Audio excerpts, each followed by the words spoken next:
Pendopo Agung Trowulan adalah sebuah bangunan bersejarah yang terletak di Desa Trowulan, Kecamatan Trowulan, Kabupaten Mojokerto, Jawa Timur, Indonesia. Bangunan ini dahulu merupakan bagian dari kompleks Istana Kerajaan Majapahit yang didirikan pada abad 14 Masehi. Pendopo Agung Trowulan memiliki arsitektur yang khas dengan atap limas yang besar dan tiang-tiang besar yang menjulang tinggi. Bangunan ini memiliki nilai sejarah yang sangat tinggi karena pernah menjadi pusat kegiatan politik dan budaya di masa kejayaan Kerajaan Majapahit.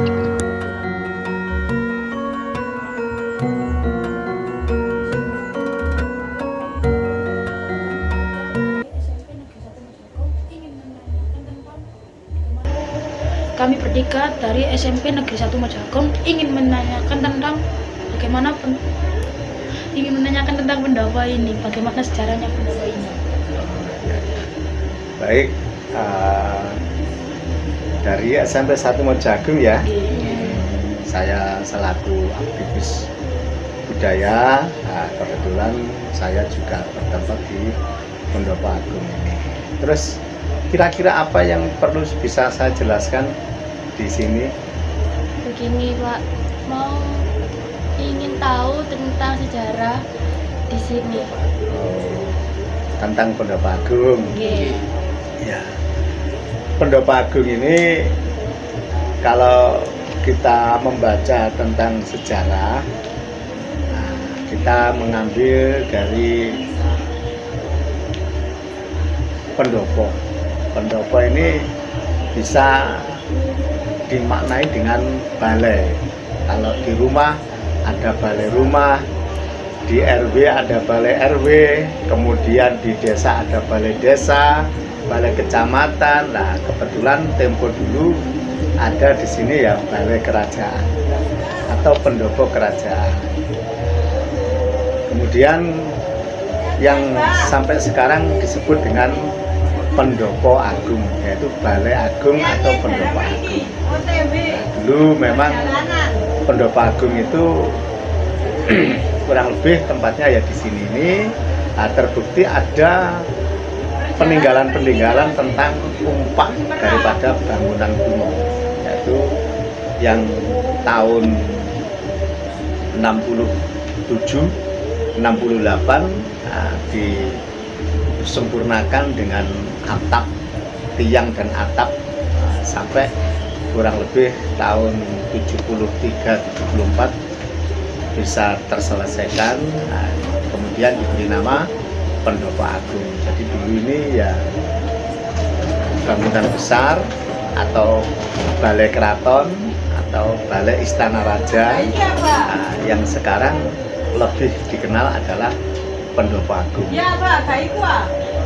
Itu kisah cerita dari Pendopo Agung yang sampai saat ini dikunjungi para tamu-tamu. Pak, mau tanya lagi, pendopo ini dulunya berfungsi sebagai apa? Pendopo Agung ini ya seperti yang dijelaskan tadi, kalau balai rumah, balai RW, balai kelurahan, ini berfungsi untuk menerima daripada para tamu-tamu yang datang, baik dari Nusantara sendiri atau dari luar negeri.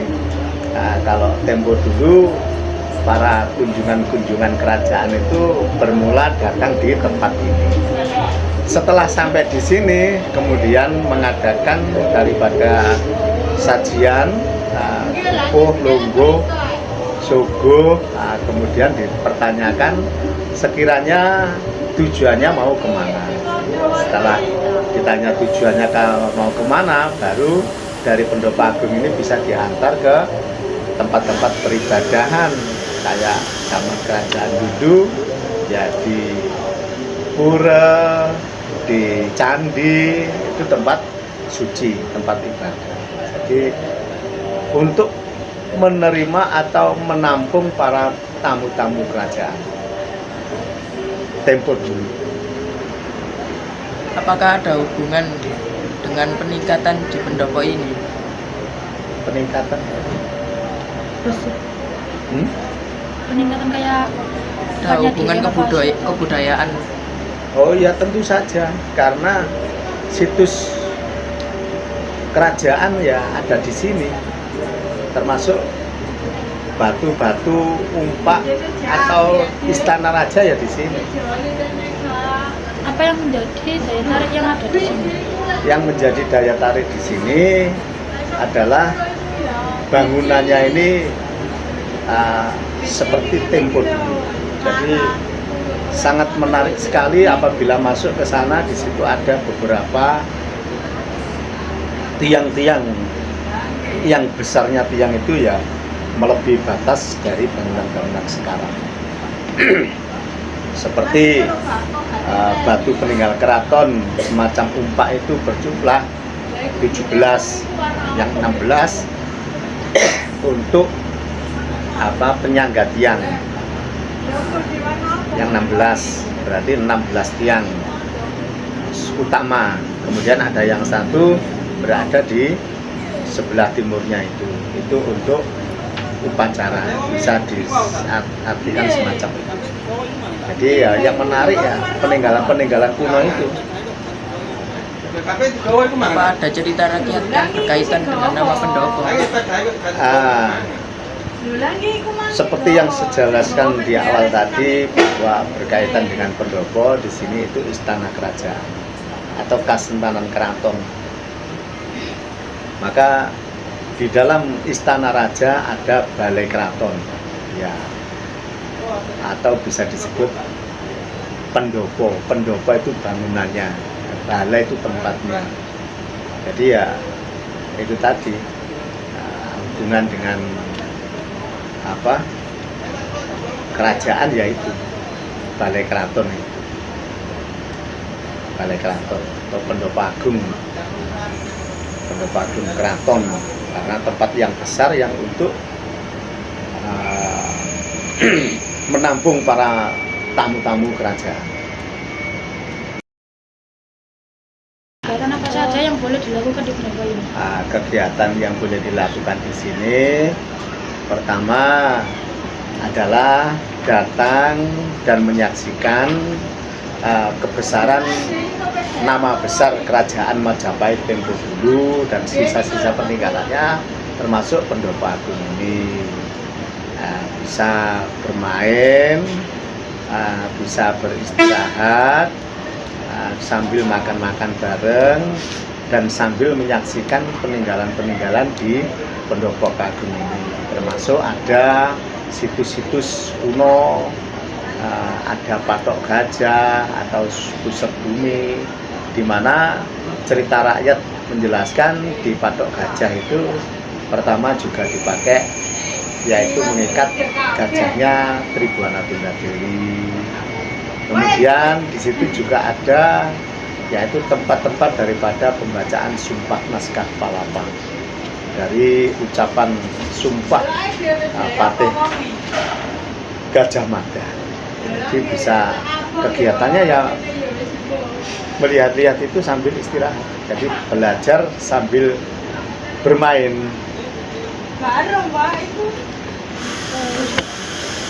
Pak, apakah pendopo ini masih digunakan untuk kegiatan budaya atau hanya sekedar wisata? Oh, begitu. Di pendopo agung ini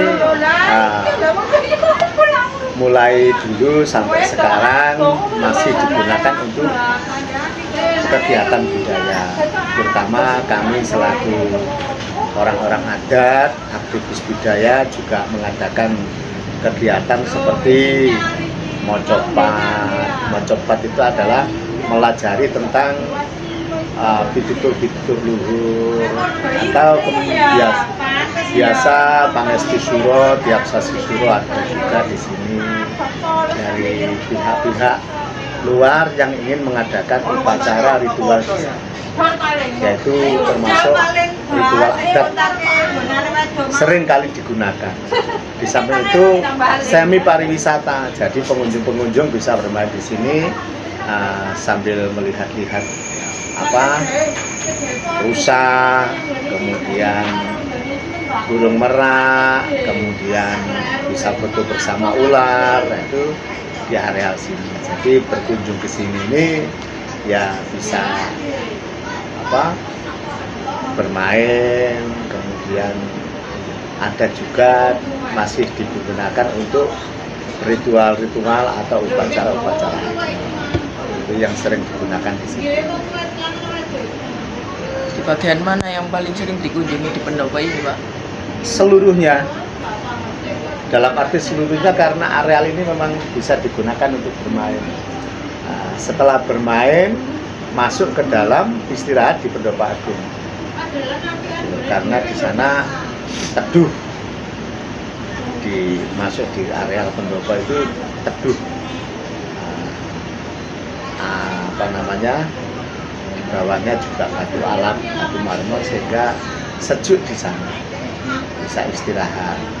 Jadi kunjungan utama keseluruhannya ini ada yang olahraga di lapangan, ada yang bermain melihat rusa, edukasi satwa itu, kemudian baru istirahat di dalam.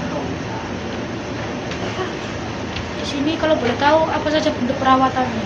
Oh, bentuk perawatannya di sini dinaungi oleh Kodam Brawijaya, sehingga kebesaran Brawijaya itu masih ada ya.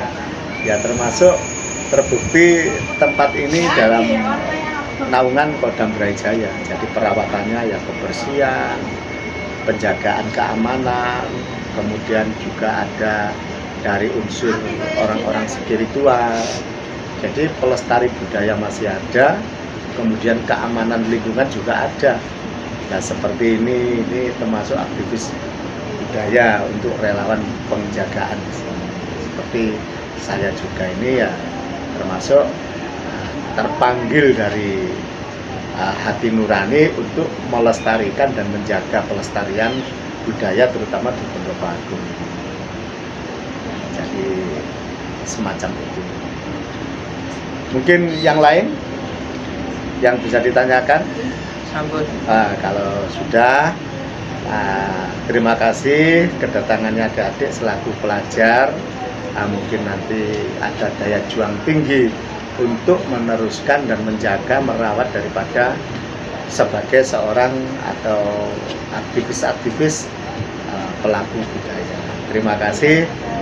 Setelah ini bisa main-main ke dalam, menyaksikan kebesaran daripada Pendopo Agung Trowulan atau Pendopo Agung Majapahit. Terima kasih. Assalamualaikum warahmatullahi wabarakatuh. Rahayu, Rahayu Sagung Tuhan. Untuk di Pendopo dan sekitarnya dengan datangnya Hindu, Buddha, ataupun berbagai macam keyakinan-keyakinan yang datang di sini, kesemuanya itu ya pengaruhnya termasuk pengaruh baik, terutama kepada orang, dikarenakan sebagaimana falsafah dari tempo dulu, yaitu Tandhana Dharma. Tandhana Dharma bahwa diambil dari bahasa Sanskerta, itu yang pada artinya, pada intinya adalah peradaban dari berbagai macam perbedaan. Sehingga walaupun Hindu yang datang, Buddha yang datang, Islam yang datang, Katolik yang datang, semua itu membawa dampak baik, karena dari ajaran-ajaran agama tersebut yaitu mengutamakan daripada tindakan. Jadi moral atau adat-adat yang baik itu, sehingga tidak benturan dengan Tandhana Dharma Mantua, karena dengan dari perbedaan agama akan tetapi masih bisa menyatu dengan budaya peradaban. Itu berbeda-beda tetapi tetap bisa bersatu, atau sekarang disebut Bhinneka Tunggal Ika. Jadi berbeda-beda tetapi bersatu. Iya, pengaruhnya pengaruh baik karena ajaran agama. menuntut ya ajaran. Jadi ya, semua itu juga membantu kebaikan di masa. Apakah ada terkait budaya dengan peningkatan ekonomi? Bisa, karena dengan Indonesia ini terutama kaya akan budaya berbagai macam. Yang pertama adalah sumber daya manusia. Sumber daya manusia dimaksud adalah sumber daya manusianya yaitu beretika yang luhur, punya toto kromo, punya teknoswiro. Jadi diambil dari keyakinan itu sehingga membentuk daripada karakter-karakter yang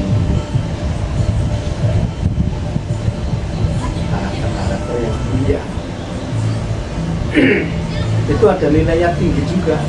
Kemudian ada bentuk warisan-warisan leluhur berupa ada kreasi-kreasi budaya termasuk seni pertunjukan dari tarian-tarian itu, di mana tarian-tarian itu mengemas daripada seni bela diri maupun karena seni bela diri disembunyikan di dalam tarian itu, sehingga ada tarian ini, tarian ini, tarian itu sebetulnya kekayaan daripada budaya.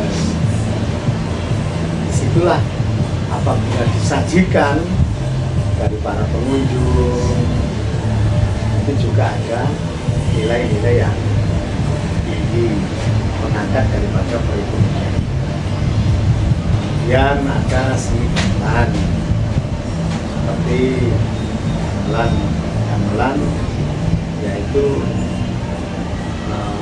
kekayaan leluhur kita, di mana masih di alam-alam sana di negara-negara lain atau kerajaan lain itu menggunakan yaitu bahan-bahannya itu dari kayu, dari dari plastik, tetapi Majapahit ini sudah memakai gamelan